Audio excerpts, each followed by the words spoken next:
What does signing Russell Gage mean for Rashod Bateman, as well as other wide receivers on the roster fighting for spots? We talk about that and so much more coming up next year on Locked On Ravens.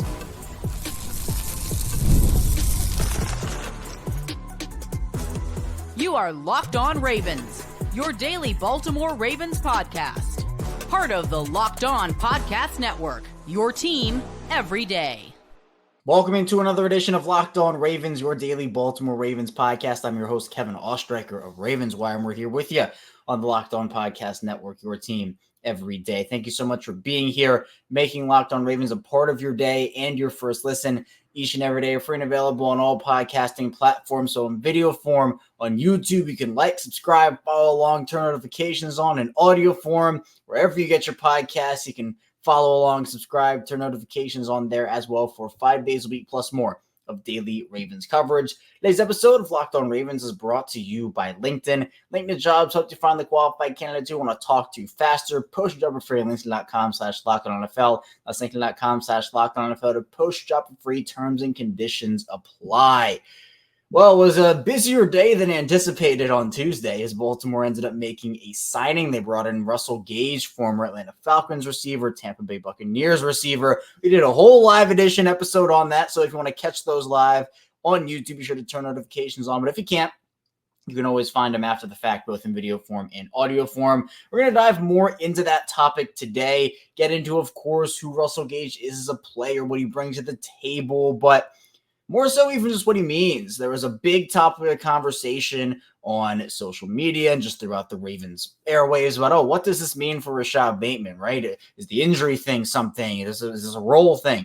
We're going to talk about that, and we're going to debunk some myths on that one. Then in the second part of the show, we'll move more into some roster bubble wide receivers, what Gage could mean for those guys, and maybe even if Gage will even make the roster. And then finally, we'll talk about injury updates, practice updates from Tuesday, because there's plenty to dive in there. So we have lots to talk about. Let's talk about it now. What does Russell Gage mean for Rashod Bateman? Here is the answer to this one. Nothing. Rashod Bateman is not affected by this move, in my opinion. I think Rashod Bateman is a better player than Russell Gage. And it's no disrespect to Russell Gage. I think Russell Gage is fine. But you're not bringing in Russell Gage to compete with Rashod Bateman for that number 2 spot. I saw a lot of that. I was like, what's this going to be like? What's the competition? There's no competition here between Russell Gage and Rashod Bateman. Baltimore has been very key and clear about, this is their guy. Rashod Bateman is their guy, and he's that guy for the number 2 spot. They are not going to bring somebody in to challenge him in that role this season. That is something that I think a lot of people have already accepted, something I've been saying for months. And look, you can have a differing opinion, right? Whether you want them to bring in somebody or not, whether you believe in Rashod Bateman or not. Russell Gage, much like when they brought in Michael Gallup for a visit, when they brought in Josh Reynolds for a visit, those were not guys to compete with Rashod Bateman. Those were guys to complement Rashod Bateman. And I think that's exactly what Russell Gage is going to come into Baltimore to do here. He's a player that, isn't necessarily overly spectacular in any one area. He's, not the fastest, not the strongest, not the tallest, but he is someone that can come in and just be really good in a lot of different areas. And plus his leadership, his work ethic, he can play some special teams. I mean, this is the type of signing that John Harbaugh and the Ravens love. Russell Gage was not the top wide receiver left on the market in terms of talent. Michael Thomas, Hunter Renfrow, there are a few other guys as well. But as I said on the live stream, and I've said this for a while now, in this Ravens offense, whether you want to talk about Greg Roman or Todd Monken, the way that it is and the way the Ravens' identity is it takes a specific type of wide receiver to want to sign with the Ravens and play in Baltimore. That's nothing to do with Lamar Jackson. Right? A lot of receivers want to play with Lamar. But if you want targets, it's going to be pretty far and few in between unless you're one of the top guys on the team. I would hope the Ravens give more target to Bateman this season as the offense hopefully shifts more into a balanced system while still being a heavy run team, right? More like second in rushing attempts, 20th in pass attempt split as opposed to 1 in 30. But to me, Gage is the 5th wide receiver on this roster. Honestly, so here's how I expect the year to start. I expect the year to start depth chart wise 1 through 6, as I'm keeping 6 guys. Zay Flowers, Rashod Bateman, Nelson Aguilar, Russell Gage, Tez Walker, Deontay Hardy. How I expect the year to finish is Zay Flowers, Rashod Bateman, Tez Walker, Nelson Aguilar, Russell Gage, Deontay Hardy. I think Tez will have a role from the jump, but I don't know how big it's going to be. If he impresses in the preseason and does all that, then that changes early on. But sometimes, and honestly, a lot of the time, the Ravens do tend to favor veteran players over rookies, and that just is what it is. So Gage coming in, having the veteran experience, that he does. I mean, it would make sense if we saw him, even if it's not the popular opinion. I would put Tez Walker at 4. But my gut feeling is the Ravens end up putting Tez Walker at 5 to start the season, but he ends up getting a bigger role as the year goes on. Now, in terms of, anybody who's asking, did they bring in Rashad or did they bring in Russell Gage because Rashod Bateman, this injury thing is going to linger? The answer to that is also no. John Harbaugh gave an update on that after practice on Tuesday, and he ended up saying that it is not long-term, doesn't believe that it's anything serious, kind of came down again on that end zone play in between 2 defenders, came down hard on the ball, I think it was that he said. So there is apparently no injury concern with Rashod Bateman. Again, he's already missed time in practice due to 2 separate things.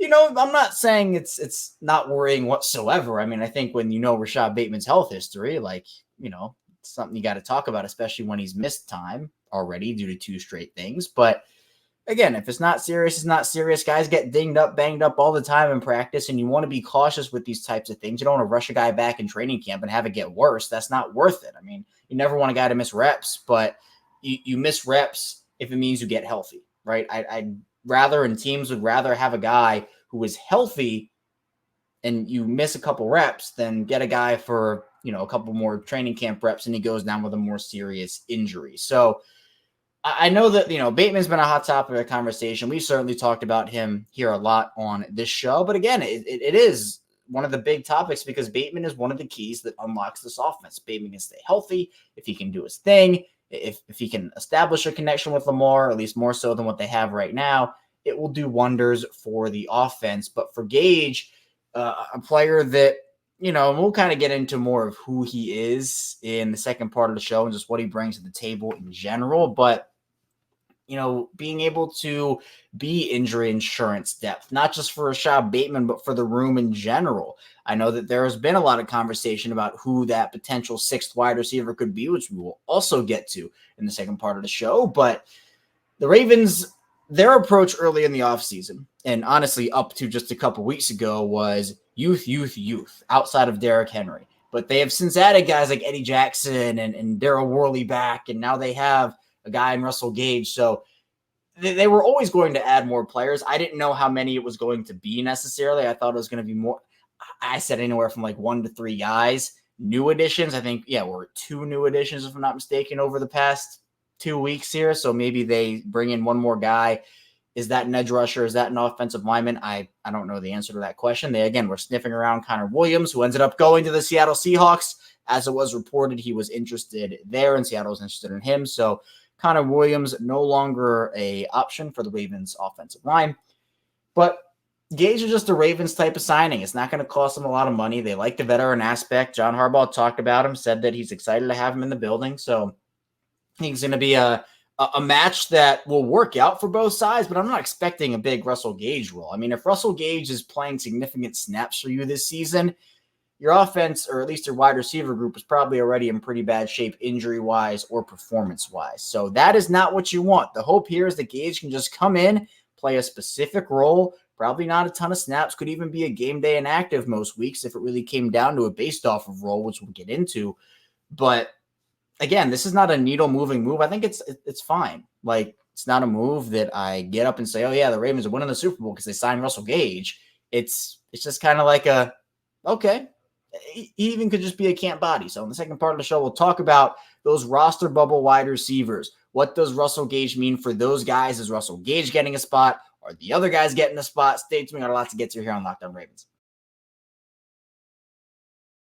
First, the show is brought to you by Gametime, and I love going to MLB games during the summer. I grew up around baseball, and I have a lot of great memories from games I attended in the past, and I also try to go to a couple per season still, but Gametime is an authorized ticket marketplace in Major League Baseball, which makes getting tickets faster and easier. Prices on the Gametime app actually go down the closer it gets to first pitch with killer last-minute deals, all-in prices, views from your seat, and the lowest price guarantee. Gametime takes the guesswork out of buying MLB tickets. On the Gametime app, obviously the Orioles are heading down the stretch, hopefully winning the AL East crown, but the Yankees are actually in first place now with the Orioles loss last night. But if you want to go to any Orioles games, Gametime is the place to be. Plus, for the Ravens, they open up against the Chiefs in under a month, and that'll be a big thing. So for Ravens tickets, Gametime has it covered as well. And the app has a ton of awesome and amazing features. My favorite being last-minute deals. You can save up to 60% off buying last-minute tickets for sports, concerts, comedy, theater, and so much more. Plus, the app is really easy to use, easy to navigate around, and other features include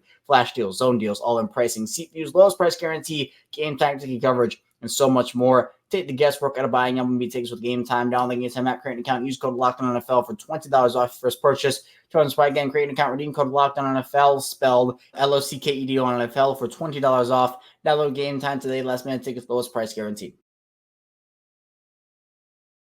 We're back our second segment of Locked On Ravens. Kevin Oestreicher still here with you on this Wednesday. Really appreciate everybody being here today, making Locked On Ravens your first listen of the day. Be sure to make your second listen Locked On NFL. I host that show over on Mondays, and we bring you NFL content over there 5 days per week. So if you want the inside scoop on Ravens opponents, be sure to go like and subscribe over there or listen in audio form. Ravens football in literally 2 days. We are 2 days away from preseason week 1 action against the Philadelphia Eagles on Friday, and it has been a long time coming, and Russell Gage will be showcased in that game. He'll be active and playing. John Harbaugh said that. So we'll get our first look at Russell Gage in that Ravens number 6 uniform, which was previously worn by Patrick Queen, obviously, but that is the uniform Russell Gage is practicing in. Now, I did mention, for Russell Gage, that doesn't mean anything for Rashod Bateman to me personally, but I think it does mean something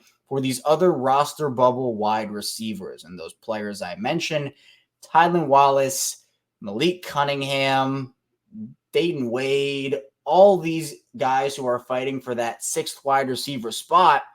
Russell Gage is going to be in a battle for that spot, because I do think there are already 5 locks wide receiver-wise. I've said that before. With Zay Flowers, Rashod Bateman, Tez Walker, Nelson Aguilar, Deontay Hardy. Those are your 5. There are a couple of ways it could go now with Russell Gage now in the picture. And assuming you keep 6, right? I've always said 5 is too little to me and 7 is too many. But you could have, everybody fighting for that 1-6 wide receiver spot, and that's that. Or if you don't believe Deontay Hardy is a lock and they could replace his return value elsewhere, then you could maybe experiment with Russell Gage and Tylan Wallace, or Russell Gage and Malik Cunningham and Tylan Wallace. Russell Gage is not a lock to make this roster. I do want to say that. I would say there is a decent shot he does, but he has to, 1, perform well in training camp in the preseason, right? Show off a lot of his qualities that they brought him in to do.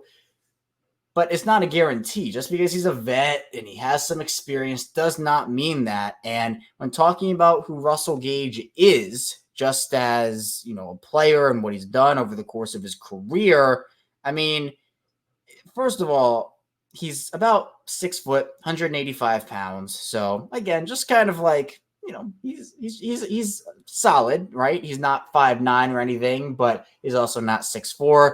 He's played in 5 total seasons. He's obviously been active for 6, though. He missed all of 2023 with a torn patella tendon, and that was his 2nd season in Tampa after signing, I believe, was a 3-year deal with the Buccaneers. His only season in Tampa, played in 13 games, had 51 receptions, 426 yards, and 5 touchdowns. His best season came in 2020 when he had 72 catches, 786 yards, and 4 touchdowns with the Falcons. But the injury stuff is just, it's almost the conversation. If you remember another former Falcons wide receiver, Julio Jones, we had those conversations forever. It seemed like, when Spencer Schultz is coming on weekly here, we had those conversations every single week when Julio was, still with the Falcons. Should they trade for Julio? Should they sign Julio? All this stuff.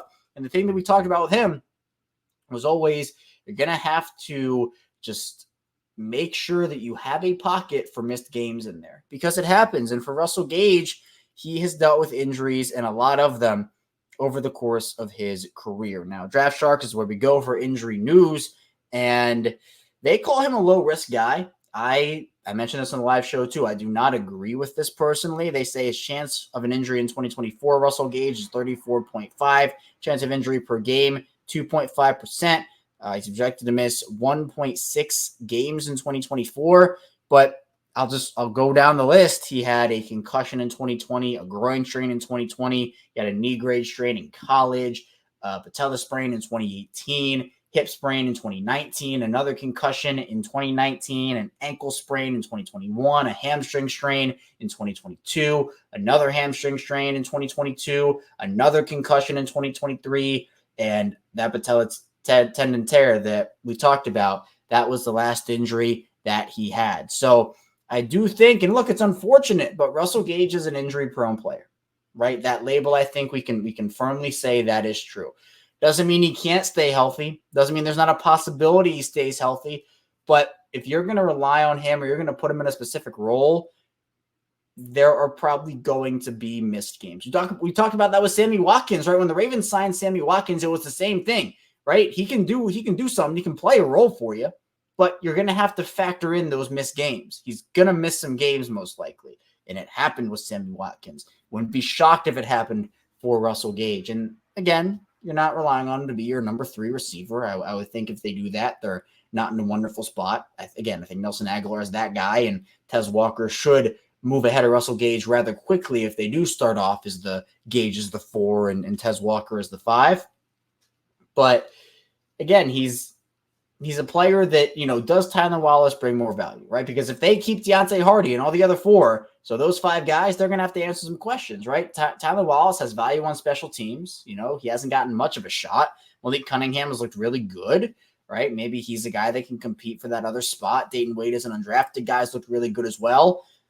But it just feels like Russell Gage is one of those guys. And someone in the chat yesterday compared it to a DeMarcus Robinson type signing. And I actually like that comparison. I know some people compared it to Nelson Aguilar, and I don't hate that, but I think Nelson Aguilar was a better player when he signed with the Ravens. And, obviously has turned into, people now have a much higher view of Nelson Aguilar than they did when he first came into the team. Maybe that's the same thing with Russell Gage, but I think coming in, Nelson Aguilar was the bit of a better player as opposed to a Russell Gage right now. But again, that's why I think that if I had to give the front runner spot for that 6 wide receiver role, assuming that there are 6 and this Deontay Hardy makes the team as the 5, I would probably say Russell Gage would be that guy. Now, a strong preseason can certainly flip that on its head. We are very early in this process, but I think the Gage is a player that you don't just bring in as a camp body. Like, there are other guys, Keith Kirkwood, for example, who the Ravens brought in. He is a camp body. Like, that is a guy who I'm expecting maybe he's a practice squad guy or whatnot. Keith Kirkwood is a training camp body. Russell Gage, I think, is a little above that. So we'll see what ends up happening for him. But for these other wide receivers on the bubble, this could spell a bit of trouble for them. I won't lie. So we'll see what ends up happening there. Coming up, though, in the final part of the show, we'll talk about some Ravens injury updates, some practice updates from Tuesday as well. We have some stuff to talk about there, including an Arthur Millette injury that might not look too good. Stay tuned. We'll talk about that next on Locked On Ravens. First, this show is brought to you by LinkedIn. When you're hiring for your small business, you want to find quality professionals that are right for the role. That's why you have to check out LinkedIn Jobs. LinkedIn Jobs has the tools to help you find the right professionals for your team faster and for free.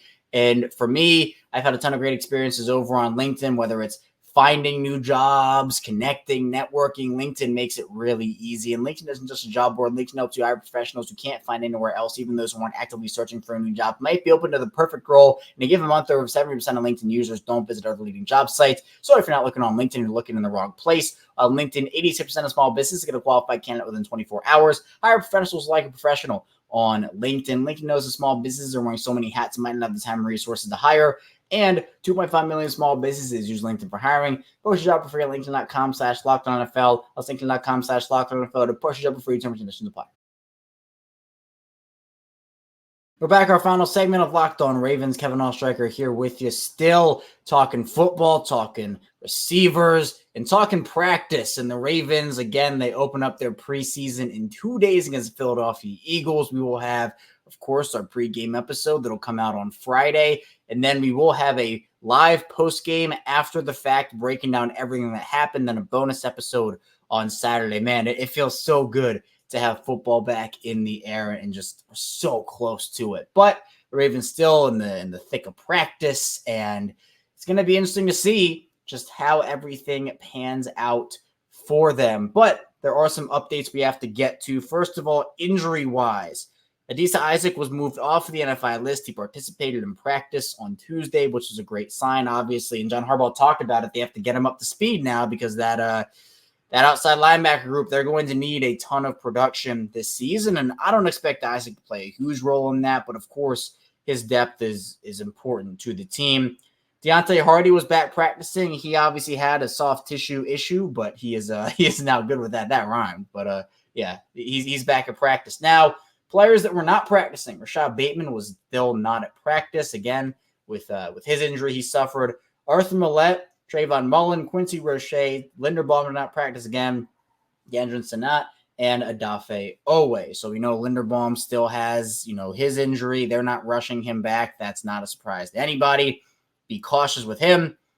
But John Harbaugh did say that Arthur Millette has a knee issue. They're still determining the severity of that. He did say it is not expected to be season ending, but an update like that, when the coach determines this isn't a season-ending thing, is, you hear the language, right? With Rashod Bateman, with Tyler Linderbaum, it's not a serious thing, and to keep it cautious. With Millette, it's not season-ending. So, again, this is just speculation. I don't know anything, but I would probably say this is going to be a multi-week type absence, or maybe a month or so, multiple month type absence. I don't know what it is, but it doesn't seem like this is, he's just going to miss a couple of practices and he'll be good. He'll rub some dirt on it and it'll be fine. Feels like something more severe happened, and we'll have to await on those updates. Also, Adafe Owe, John Harbaugh said that he sprained his ankle. Apparently, it was a really spirited practice for the Ravens, according to Jess Rebeck at The Athletic, who does great work covering the team. The defense won on a live tackling 2-point conversion with younger players, when Sanusi Kane ended up tackling Kadir Ismail short of the end zone, and that was when the defense won the practice. So, it's super spirited. Again, as we get closer to football, we'll get more spirited practices too, for sure. Sean Ryan, though, apparently made the offensive play of the day, a juggling catch run down the sideline. Jeff saying that was about 70 yards. So, look, I don't think Sean Ryan's making this team, right? We just talked about the wide receivers, and he's another guy who fits into that bubble, but he still was a practice squad guy for them last season, and it could be. And more updates on Arthur Millette, just the actual quote on John Harbaugh, or what John Harbaugh said about it. Arthur's been dealing with a knee issue. We'll see. It's not going to be anything season ending, but we're looking at it right now. We've got to figure out what it is. So again, I don't know what that means, but I would assume it's maybe a multi-week thing, but we'll see. Hopefully it is something you can just rub the dirt on and be back. But again, the way that sounds, it doesn't sound great to me. So we'll see what that looks like. And then other than that, overall, Ravens are just looking forward to getting on the field against Philly, right? Like, now we're getting into the who needs to stand out during the preseason type segments and all those types of things, because it is important to be able to, identify these position battles, which we've done already. But training camp is one thing. Live game action in the preseason, especially for these younger players, is another thing as well. So we're going to see. But again, for a lot of these guys on the roster bubble, this is a really, really big moment for them. And the fact that it is now shortened from 4 to 3 preseason games doesn't give them as much time to go out there and show their stuff. So it's more like a pressing type of issue for them to go out there and make sure that everything works for them and they're getting the opportunities. But with the practice squads being expanded, that's another big thing for just the preseason in general, because more guys, whether they make a big impression, or some guys just don't make that big of an impression. But with the open practice squad and it being more, there's more lenient rules with the practice squad and guys being able to come in, it gives more opportunities for other players to stick with the team, be with the team. And that is what is going to be the biggest thing for them, because the Ravens have found a lot of these undrafted guys and players who've been on the practice squad for a year or two, and they're able to sneak them on the practice squad. That is going to be a really big thing for the Ravens as well. Like, they have a ton of big things this season, right? I know I keep saying, oh, this is a big thing, that's a big thing, this is a big thing. But teams that win the Super Bowl, teams that compete for a Super Bowl, they have a lot of those big things, a lot of big things that are able to kind of wrap themselves into one. So I think it's going to be that, that's going to be important for the Ravens. But overall, again, it's just exciting to have football back in the fold. The Ravens still making signings, Russell Gage being the latest one. We'll see if they end up making any more. But this team has a specific type of goal in mind, and that is to win a Super Bowl. They are getting closer and closer to starting the journey for that goal. And as we get closer to the roster bubble, also, we'll have a lot of content on that as well. That's all I have for you here today, though, on Locked On Ravens. Really appreciate everybody for tuning into the show today. Again, be sure to like the video, subscribe to the channel on YouTube. Also, follow along in audio form anywhere you get your podcast. We'll be right back here tomorrow talking more Ravens football as we begin to really, really, really gear up for the preseason. So be sure to stay tuned for that. We'll see you right back here tomorrow here on Locked On Ravens.